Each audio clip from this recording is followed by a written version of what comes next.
पहले मेरा सवाल मौलाना साजिद रशीदी से है, फिर साजिद रशीदी से बात करेंगे। जिस तस्वीर पर आपने आपत्ति उठाई वो महिलाओं के वस्त्र परिधान पर आपत्ति आपकी है या वो मस्जिद प्रांगण की तस्वीर है, इस पर आपको आपत्ति है? मस्जिद के अंदर जिस अवस्था में वो बैठी हैं, इस्लामिक मान्यताओं के हिसाब से मेरी आपत्ति है। इस्लामिक मान्यताओं में इस तरह से मस्जिद में बैठना ठीक नहीं है, और उसका सबसे बड़ा उदाहरण इकरा हसन है जो उनके बगल में बैठी हुई हैं।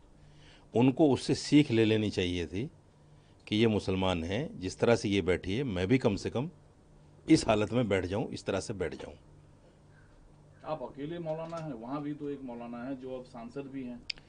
वो अब मौलाना थोड़े रह गया, वो तो सांसद हो गया। आप ही ने तो कहा सांसद, सांसद हो गया वो। दूसरे ये है कि वो तो अनऑथराइज बैठा हुआ है। तीसरे ये है कि वो समाजवादी का सांसद है। आपने देखा नहीं उस फोटो में? आप देखिए, मैं दिखाता हूँ आपको। उस फोटो में कैसे गुलामों की तरह हाथ जोड़े हुए बैठा है। ये देखिए किस तरह से, किस अवस्था में बैठा हुआ है, बिल्कुल ऐसे जैसे अपने आका के सामने बैठते हैं। तो इसकी हिम्मत हो सकती है, समाजवादी पार्टी का ये सांसद है, इसकी हिम्मत हो सकती है अपनी सुप्रीमो की वाइफ से ये कहने की कि आप गलत अवस्था में बैठे हो। मस्जिद की मर्यादा। सबसे बड़ा मुजरिम तो यही है, सबसे बड़ा मुजरिम। एक तो इसलिए मुजरिम है कि ये अनऑथराइज बैठा है। इसने अपना शक्ति प्रदर्शन करने के लिए अखिलेश यादव को, डिम्पल यादव को वहाँ पे बुलाया है ताकि लोग मेरी ताकत को पहचान सकें, जो लोग उसको निकालने के पीछे पड़े हुए हैं वहाँ से कि मेरी पहुँच कहाँ तक है। अखिलेश यादव मेरी एक बात पर आ सकते हैं। दूसरी बात ये, मैं तो उसको मौलाना इसलिए नहीं मानता कि अगर वो मौलाना होता तो इस्लामिक मान्यताओं को सामने रखते हुए वो तुरंत टोकता और वो ये कहता कि अखिलेश यादव जी, मस्जिद दुनिया की बातें करने के लिए नहीं है। चलो अगर बातें करनी है तो हम अपने रूम में बैठते हैं। उसका मकान भी 5 स्टार से कम नहीं है जो मकान उसने बनाया है। उसमें टीवी वीवी सब कुछ लगे हुए हैं, बैठने का अलग से हॉल है, उसमें चेयर वगैरह सब पड़ी हैं, टॉयलेट में उसमें लाखों रुपए लगा रखे हैं, तो वो वहाँ भी बैठ सकते थे। लेकिन उसके अंदर हिम्मत नहीं थी।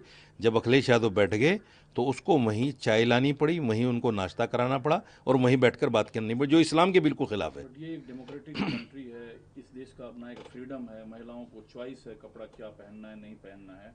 ये आप डिसाइड कर रहे हैं, ये सीधे तौर पर महिलाओं के अधिकारों का हनन, और जिन शब्दों का आप इस्तेमाल कर रहे हैं वो ठीक है? इसी लोकतंत्र में एक संविधान है हमारा। संविधान ये कहता है कि हर धर्म की अपनी मान्यताएं हैं। उन मान्यताओं को मानना, उनका प्रचार प्रसार करना, इस लफ्ज़ पे गौर कीजिए आप, प्रचार प्रसार करना, ये भी मेरे मौलिक अधिकारों में से आता है। तो मैंने उसी का तो प्रचार किया है जो मेरा संविधान मुझे कहता है। कि मेरा संविधान मुझे ये कहता है कि अपने धर्म के अकॉर्डिंग अगर कोई आदमी अनादर कर रहा है मस्जिद का, तो उसको आप कहिए कि ये अनादर कर रहे हैं आप।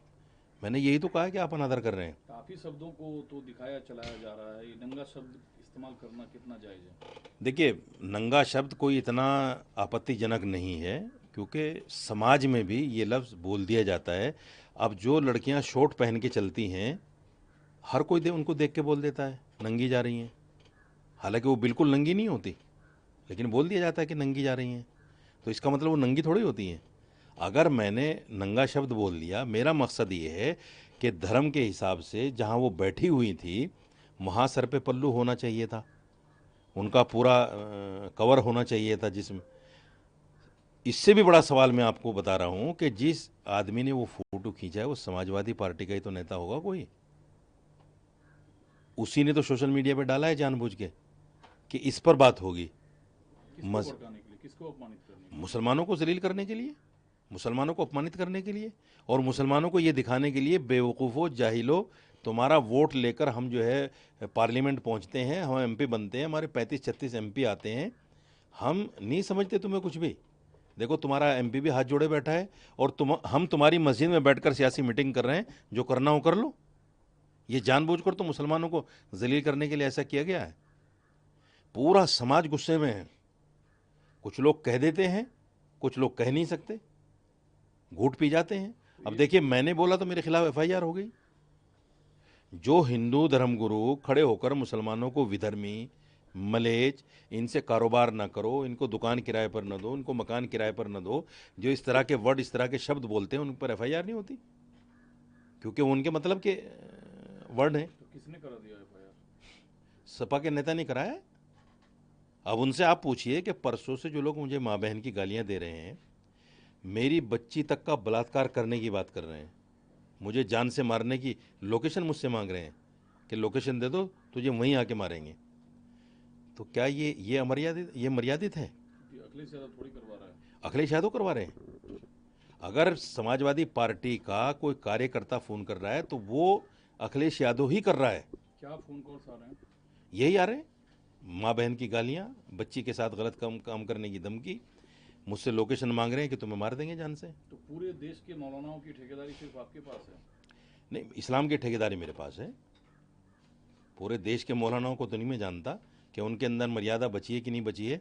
जैसे मुहिबुल्लाह नदवी के अंदर मर्यादा नहीं है, वो सांसद क्या बन गया, गुलाम बन गया पार्टी का, उस इस्लाम की मान्यताओं को भूल गया, तो मैं तो भाई मान्यताओं को याद दिलाऊंगा उनको।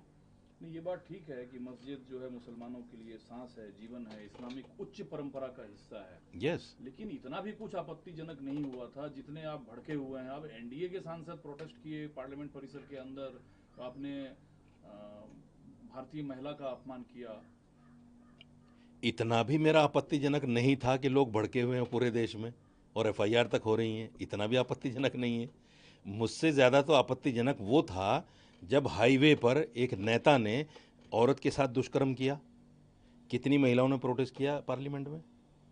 एक महिला ने अगर किया हो तो बता दो। यानी महिला के साथ सरेआम रेप हो जाना उनके नज़दीक बड़ी घटना नहीं है, एक महिला को आईना दिखा देना उनके नज़दीक बड़ी घटना है। तो ये बात इस बात को दर्शाती है कि राजनीति हो रही है, मेरा नाम लेके हो रही है, मुझे फंसाने के लिए हो रही है।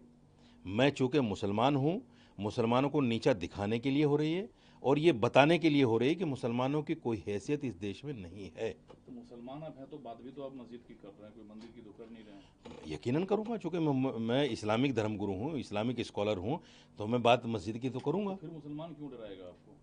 मुसलमान नहीं डरा रहा है मुझे, वो लोग डरा रहे हैं जो गालियाँ दे रहे हैं, वो लोग डरा रहे हैं जो पार्लियामेंट में मेरे खिलाफ प्रदर्शन कर रहे हैं। आप जब आप कह रहे हैं कि इस पे राजनीति हो रहा है, आपने एक सामान्य महिला के तौर पर डिंपल यादव को लेकर बात कही, या उसमें आपने हिंदू मुस्लिम दृष्टिकोण ढूंढा, या अब उसमें हिंदू मुस्लिम दृष्टिकोण ढूंढा जा रहा है?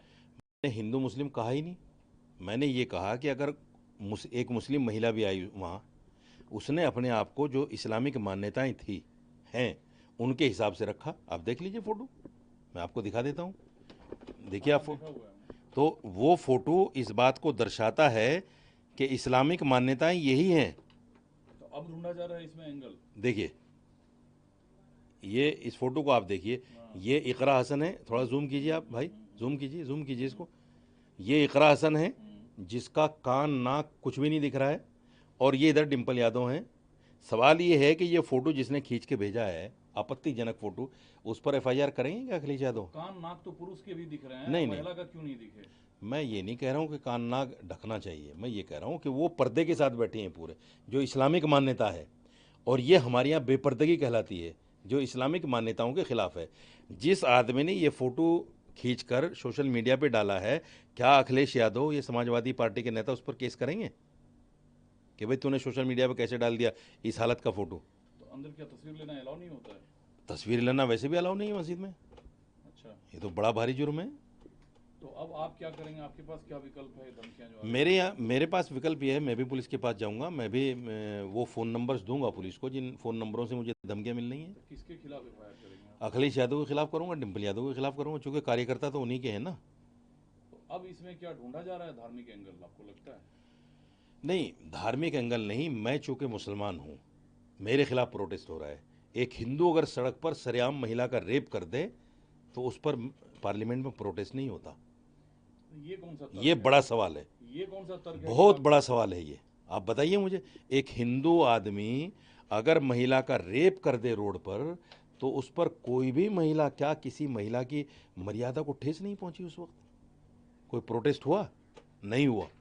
आज अगर साजिद रशीदी ने, चूंकि मैं मुसलमान हूं, मैंने एक हिंदू महिला के खिलाफ, अगर यहां भी मुस्लिम महिला होती शायद ये खबर भी ना बनती, हिंदू महिला के खिलाफ मैंने बोल दिया और एक सांसद कर बोला था आपने? ना, बिल्कुल नहीं बोला। मैंने तो इस्लामिक मान्यताओं को सामने रखते हुए बोला है। अगर वो हिंदू मुस्लिम महिला भी होती तो मैं तब भी बोलता। तो महिलाओं की भावना आहत हुई है तो माफीनामे में कोई हर्ज है? अगर वो माफ़ी मांग लें कि हमने इस्लामिक मान्यताओं के खिलाफ किया है, हम तमाम मुसलमानों से माफ़ी मांगते हैं, तो मैं भी मांग कौन लूँगा। माफी मांग ले? अखिलेश यादव, डिम्पल यादव। अखिलेश यादव ने तो बयान दिया, बोला कि जो कपड़ा हम संसद में पहन कर आते हैं वो हम कहीं भी पहन कर जा सकते हैं। मस्जिद संसद नहीं है ना भाई, आपको समझना चाहिए। जिस कम्युनिटी का आप वोट लेते हैं, मस्जिद उनकी इबादत की जगह है। मस्जिद को संसद थोड़ी है कि आप जिस हालत में चले जाएं। इवन देखिए, पार्लियामेंट में भी वो लड़कियां जो मेंबर पार्लियामेंट बन जाती हैं और वो फिल्मों में अधनंगी होकर अभिनय करती हैं, वो भी पार्लियामेंट में जब आती हैं तो पार्लियामेंट की मर्यादा का ख्याल रखती हैं कि नहीं रखती हैं? वो कपड़े लेकर तो नहीं आती। तो आप पार्लियामेंट से मस्जिद जा रही हैं, आपको कुछ और थोड़ी करना। हम ये थोड़ी कह रहे हैं साड़ी में क्यों आ गई।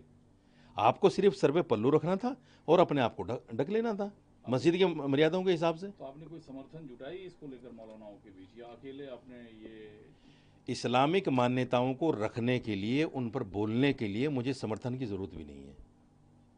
जिसको लगता है कि मैंने सही बोला है वो मेरे फेवर में आएगा, और बहुत सारे लोगों के बयान आ रहे हैं।